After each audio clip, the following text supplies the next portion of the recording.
Naam, ni sauti za Wanamanyara wakibainisha kuwa Oktoba 29 wanaenda na Samia. Tunaenda na mama kwa sababu mimi natoka kwenye kata ya Sunya.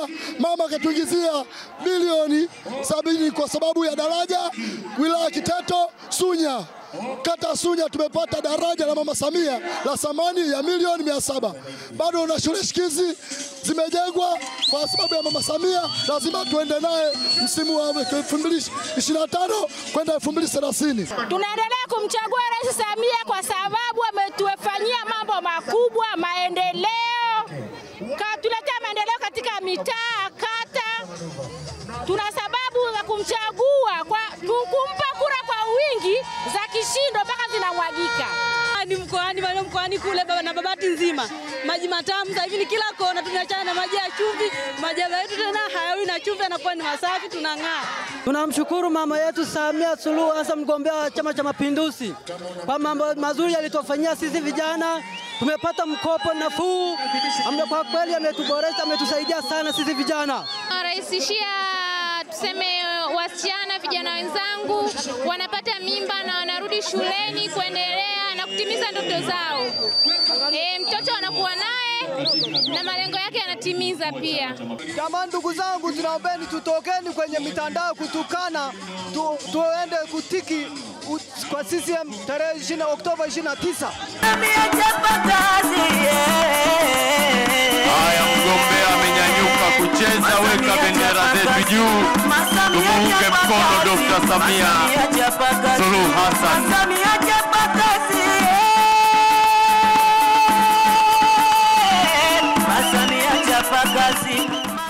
Ni siku ya pili ya kampeni za Dr. Samia Suluhu Hassan mkoani Manyara. Ukiwa ni mkoa wa 21 kufanya kampeni, tayari ameshahutubia mikutano 77 hadi sasa.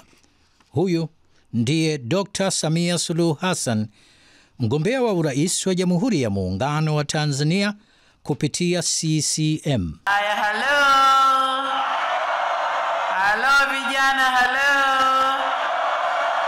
halo kina mama, halo kina baba, halo Manyara, na washukuru wana Babati, mmenipokea vizuri sana na mnaniaga kwa bashasha kubwa sana, na washukuru sana. Ama kwa hakika zimekuwa kampeni za aina yake kanda ya kaskazini. Kanda ya kaskazini imezima zote na kuwasha kijani. Manyara imezima zote na kuwasha kijani.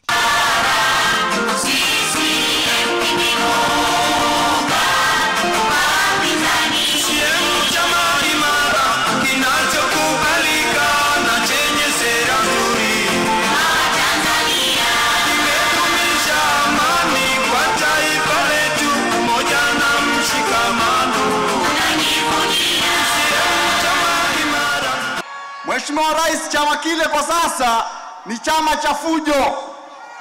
Viongozi wake wamekuwa na maslahi binafsi. Hasa ukisema moja, kama kitu kinasema moja, wao ni lazima wabishe waseme ni mbili. Kwa hiyo wamekuwa wapinzani hata kwa maendeleo ya taifa hili. Sasa hilo limenifanya nikose imani kabisa na kile chama kinachochangia vurugu, chama kinachokosesha amani. Nimeona nitoke kule niungane nanyi ili tukijenge chama kwa pamoja. Kidumu Chama cha Mapinduzi! Wagombea ubunge katika mkoa wa Manyara wako tayari kuwatumikia wananchi ikiwa watapatiwa ridhaa hiyo. Mpaka nifikie shule ya msingi ya kijiji ni kilomita 15. Mtoto wa kifugaji wa kawaida ukimwambia tumeweka shule ya msingi kwako, kijijini kwako, yeye anakaa kilomita 16. Mama, ni changamoto, ninakuja kwa unyenyekevu mkubwa. Yamkini ni kuombe uanze hata na shule kama mfano 2 kwa ajili ya wafugaji, na si lazima iwe mahali pa Simanjiro, iwe Longido. Ningeomba mama yangu, kama ama kwa ajili ya kujifunza namna gani ya kuwapa wafugaji elimu stahiki kama wengine. Tuanze na shule za msingi ambazo zinahudumiwa na wizara moja kwa moja ili na wao wapate elimu sahihi na wengine. Jiografia ya Kiteto tulikuwa na changamoto kubwa.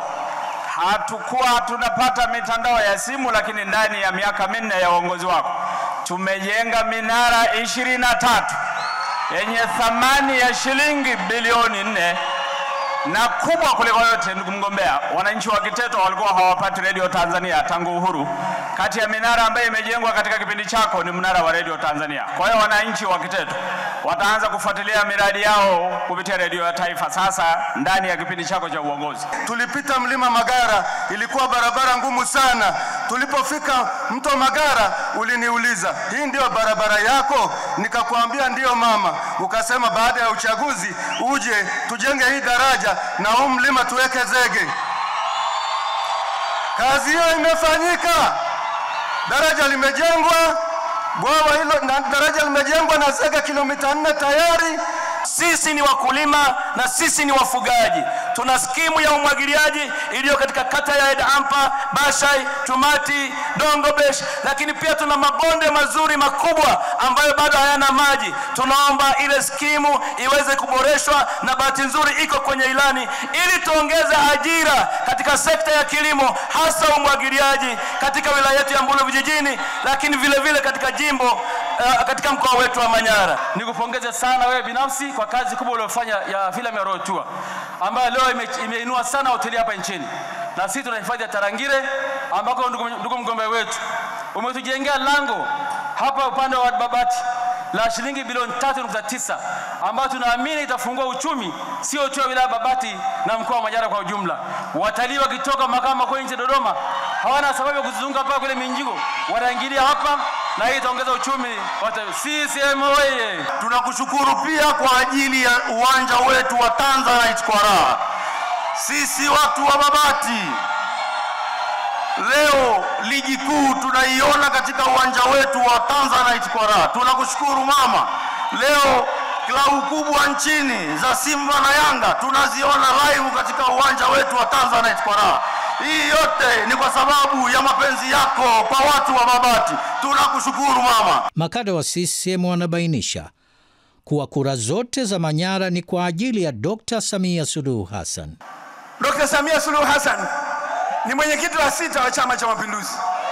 Katika kipindi chake cha uongozi ameonyesha unyenyekevu mkubwa, uadilifu mkubwa, upendo mkubwa, lakini umadhubuti katika mambo ya msingi. Mkiliona tabasamu la Mama Samia, cheza naye kwenye mambo ya msingi, hakuna rangi utaacha kuona. Nimeamua kuwa mwalimu wa kusaidia chama hiki na vijana waliodogo kuliko mimi kujua kwamba lengo la kwanza, wajibu wa kwanza wa mwanachama wa CCM, niseme ni kujua kwamba chama hiki ndicho chenye nguvu na uwezo, na nguvu hizo na uwezo huo unatokana na umoja miongoni mwa CCM na kukubalika kwa chama hiki na umma. Piga makofi kwa Dr. Samia Suluhu Hassan. Sasa ndugu wananchi, niseme baba wa taifa Mwalimu Julius Kambarage Nyerere alisema hakuna haki bila wajibu. Ni kweli, ni haki ya kila mwanachama wa CCM kuchagua na kuchaguliwa, lakini wajibu wetu wa kwanza ni kujua kwamba chama hiki ndicho chenye nguvu, na chama hiki kina nguvu kweli, kina nguvu ya kumuondoa yoyote, na huyo anayejua misingi lazima aheshimu. Mwalimu Nyerere amesemwa, marehemu Mwalimu Nyerere amesemwa, marehemu Rais wa awamu ya pili Mzee Mwinyi amesemwa, marehemu Mkapa amesemwa, Mheshimiwa Jakaya Kikwete amesemwa, marehemu Magufuli amesemwa. Kwa hiyo kinachotafutwa, mimi nakwambia, wala isikukatishe tamaa, badala yake ikupe nguvu. Kinachotafutwa ni CCM kuanguka. Sasa wanakuta hii CCM haitikisiki, basi wanaamua kuhamia kwa mgombea. Lakini nakwambia hao, na kusifu sana, maana hujamjibu hata mmoja. Hao sisi wa Tanzania tutawajibu tarehe 29. CCM hoye! Ilani ya Chama cha Mapinduzi iliyopita inayokamilika leo imetekelezwa. Chama tunaridhika katika mkoa imetekelezwa kwa 100%, kwamba ilani ilisema uchumi wa wananchi umeimarishwe, na pato la mkoa sasa ni shilingi trilioni 6.92 kutoka shilingi trilioni 4.86 kule nyuma, na hii ni kabla ya uongozi wako. Na hiki ninachokisema hapa katika kuboreka na kuinuka kwa uchumi wa mkoa ni katika kipindi cha uongozi wako ukiwa rais uliyesimamia katika serikali yako utekelezaji wa ilani ya uchaguzi ya chama chetu. Utu wako na kutujali kwako kumetupa thamani sisi watu wenye ulemavu, tunatembea kifua mbele. Umesema tukienda shule, tukifika pale darasani, mzazi akisha tukabidhi, umetujengea mabweni nchi nzima. Hapa ninapoongea mkoa wa Manyara, umejenga bweni la watoto viziwi wanaume, shule ya Songa Mbele. Na hizi ni fedha ambazo ulizipata baada ya kuahirisha shughuli za uhuru mwaka 2022, ukasema milioni 960 zikajenge mabweni 9 nchi nzima. Hapa Manyara wamenufaika na bweni, lakini iko shule hapa kule Mbulu Endakoti umejenga bweni. Mheshimiwa mgombea wetu, sisi watu wenye ulemavu, wewe ni kipenzi chetu. Umefanya kazi kubwa ya kutuinua kwa miaka 4. Umetuonyesha utu, umetunyanyua kutoka wale ambao tulikuwa tunaonekana hatuna thamani. Leo tunatembea kifua mbele. Daktari Samia Suluhu Hassan si tu kwamba tumemsikia kwa maneno, lakini tumemshuhudia kwa vitendo vya kimaendeleo, kuanzia kwenye vijiji vyetu, kata zetu, wilaya zetu na taifa kwa ujumla. Daktari Samia Suluhu Hassan ni uthibitisho kuwa wanawake wakipewa nafasi, taifa limesonga mbele. Ninaomba kina mama kwa dhati, tukiwa tumebakiwa na siku 24 kwenda kupiga kura, twendeni tukamvushe mwanamama mwenzetu Daktari Samia Suluhu Hassan. Nashukuru nimepitia kwenye ilani ya uchaguzi, nimeona ardhi, umegusa katika ardhi ya malisho na umetuongezea mara 2 ya ardhi iliyokuwepo hapo awali. Kwa hiyo tunakushukuru sana.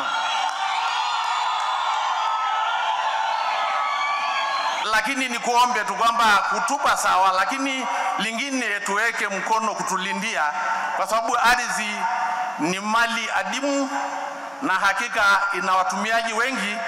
Ili kuilinda, ili watumiaji wengine wasije wakapokonya, wakiona ardhi wakafikiri ni ardhi iliyobaki, kumbe ni ardhi iliyotengwa kwa ajili ya mifugo yetu.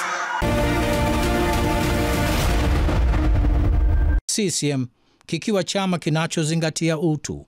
Wakati wote wa kampeni, Dr. Samia Suluhu Hassan ananadi maendeleo yenye misingi ya utu ndani yake. Kwa misingi hiyo, ilani ya CCM 2025-2030 katika ukurasa wake wa kwanza tu inaeleza kuwa, na hapa na nukuu, CCM ndicho chama pekee nchini kinachobeba dhima na jukumu la kulinda misingi ya taifa ambayo ni utu, umoja, haki na usawa. Dira ya CCM ni kuona Tanzania yenye ustawi kwa wote, nchi inayozingatia na kuheshimu utu, haki na usawa, na taifa imara linalojitegemea. Mwisho wa kunukuu. Katika kufanikisha dhana ya utu, katika kampeni zake, CCM inaahidi kuwatumikia Watanzania kwa kuwaboreshea huduma zinazochochea ustawi wa jamii. Maendeleo ya sekta za kijamii ambazo ni maji, afya, elimu, umeme. lakini pia uwezeshaji wa wananchi kupitia ile 10% ya halmashauri, lakini pia hapa leo kumetajwa jambo zuri sana ambalo ni kuboresha lishe ya watoto wetu, nayo ni nguzo muhimu katika maendeleo yetu. Vile vile kazi tulizozifanya kwa watu wenye ulemavu. Kwa hiyo hayo ndio maendeleo ya jamii na haya ndio kipaumbele cha kwanza, halafu tunakwenda yale mengine ya maendeleo. Kwa hiyo niwapongeze sana Manyara kwamba tumeweza kufanya kazi nzuri, na kwa kushirikiana serikali kuu, kwa kushirikiana na serikali za mikoa na wilaya na wengine makundi yote, tumefanya kazi hii kwa vizuri sana. Wana Manyara, hongereni sana. Lakini ukitizama ilani yetu hii ambayo tunainadi sasa hivi ya 25-30 kifungu cha 2.3, ilani ile inasema na inatuelekeza kitupa ridhaa, serikali itakayoundwa na Chama cha Mapinduzi iboreshe maisha ya watu na ustawi wa jamii.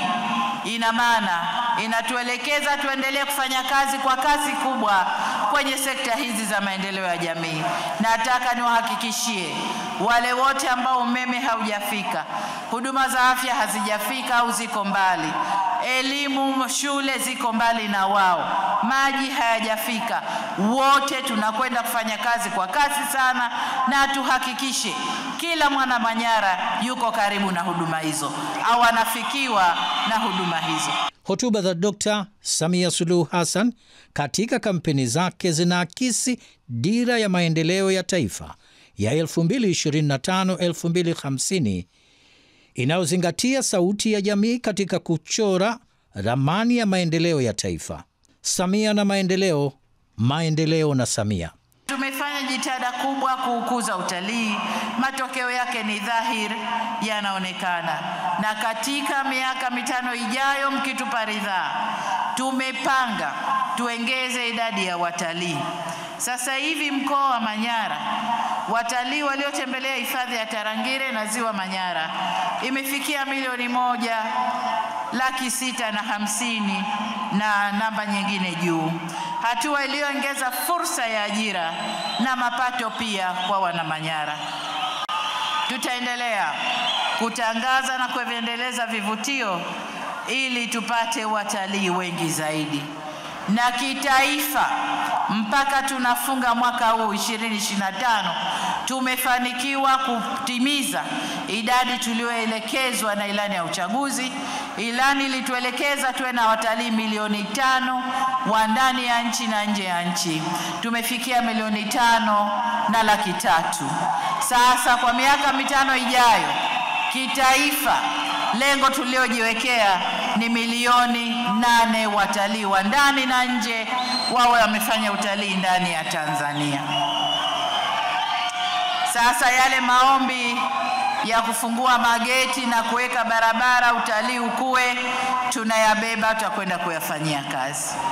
Ndugu zangu, kama mnavyofahamu, utalii unatokana na hifadhi au hifadhi tunaofanya, na ndio maana watalii wanapenda kuja na kutembelea mbuga zetu. Natambua vile vile pia kuna changamoto ya mgogoro kati ya pori la akiba la Mkungunero na vijiji kule Simanjiro na Kiteto. Licha ya kuainishwa kwa mipaka, bado wananchi wanaendelea kuingia ndani ya hifadhi, lakini hawaingii bure bure, walikuwa wanafuata huduma, na huduma moja wanayofuata kule ni maji, na eneo la pili ni maeneo ya kufanyia kazi zao. Sasa hapa mtaona maumbile yanavyofanya kazi tofauti. Maeneo mengine, nadhani pia ndani ya mkoa wa Manyara, wanyama wanatoka kwenye hifadhi kufuata mahitaji kwa watu, lakini kule Simanjiro watu wanatoka huku kwao wanaingia kwenye hifadhi kufuata mahitaji. Sasa uhitaji ukiwepo, whether mnyama au binadamu anaweza akafanya chochote kile. Sasa kwa msingi hiyo, serikali kupitia Wizara ya Maliasili na Utalii, mahitaji ya kwanza ambao wana Simanjiro kwa wanafuata kwenye hifadhi ni maji. Kwa hiyo tumewaelekeza Wizara Maliasili na Utalii kuhakikisha vijiji vile viliko jirani na hifadhi vinapata maji ya kutosha. Kwa wao watafanya kazi na Wizara ya Maji kuhakikisha maji yanapatikana katika maeneo yale. Na hili la maeneo ya kufanyia kazi zao tunakwenda kulifanyia kazi ili kufanya hifadhi ifanye kazi zao na wananchi waendelee na maisha yao. Kama ilivyo kwenye baadhi ya maeneo niliyopita katika ukanda huu wa kaskazini yanayopakana na hifadhi, tatizo moja kubwa ni wanyama wakali kama ilivyosema kuingia maeneo ya watu. Wanyama wakiingia wanaharibu mazao, lakini wakati mwingine wanadhuru watu pia. Sasa kuna hatua ambazo tayari tumeanza kuzichukua na tutaendelea kuzichukua. Hatua tunazochukua ni kujenga vituo vya kudhibiti wanyama hawa katika maeneo hayo, na vituo vile vitakuwa na askari wa aina mbili: askari wa TAWA, askari wa uhifadhi, lakini pia wana vijiji wenyewe, vijana wao tutawachukua idadi ndogo na wenyewe washiriki kwenye kulinda hifadhi na kulinda maeneo ya watu. Vituo hivi tutaviwekea vifaa vya kisasa. Tumeanza kule Tanga maeneo ya Korogwe ambako wanyama wakali kama tembo tumewavisha vifaa ambavyo wakitoka drone zetu zinawafata, na wakionekana kwenye kamera wako nje ya hifadhi, drone hizo zinawafata kwenda kuwarudisha kwenye hifadhi. Changamoto nyingine ni magugu kama ilivyosemwa hapa katika Ziwa Babati. Sasa serikali imeshatoa fedha kwa ajili ya kununua mitambo ya kuondoa magugu kwenye maziwa, sio tu Ziwa Babati lakini maziwa yote. Ukisoma ilani yetu ya uchaguzi hii ambayo tunaipigia mnada, tunayo inadi sasa hivi, kifungu cha 2.1.3.10 kwenye kifungu cha 26(1) ilani inasema twende tukatekeleze mpango wa matumizi ya maeneo ya bahari na maji baridi kwa kushirikiana na wananchi ili alete manufaa kwa wananchi. Kwa hiyo kazi moja kutekeleza kifungu hicho ni kuondoa magugu kwenye maziwa ili shughuli za uvuvi ziendelee na shughuli nyingine zinazoendeshwa kwenye maziwa ziendelee.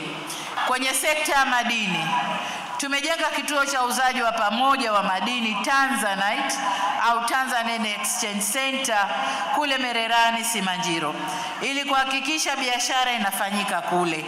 Vile vile tulifanya mnada wa kwanza wa Tanzanite kule Mererani, na mnada ule ulikwenda vizuri sana na jina la Tanzania kwenye madini haya limekwenda juu sana.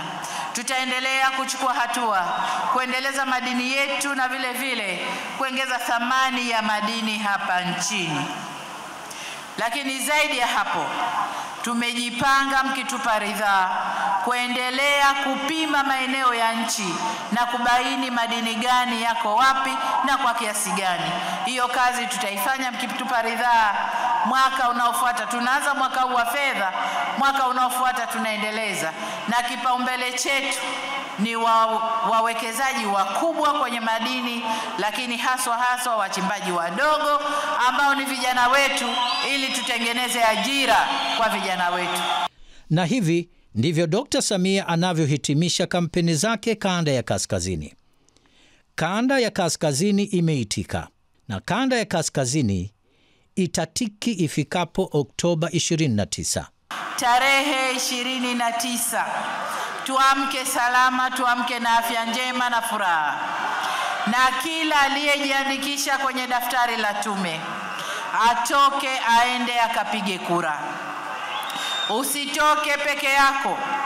Kama una familia, hakikisha familia yote imetoka. Mama Samia anashindwaje? Haya, mgombea amenyanyuka kucheza, tuweze kucheza naye pamoja. Weka bendera juu watu wa Manyara na Babati. Peperusha bendera juu. Mama huyo 25 tunampa tena.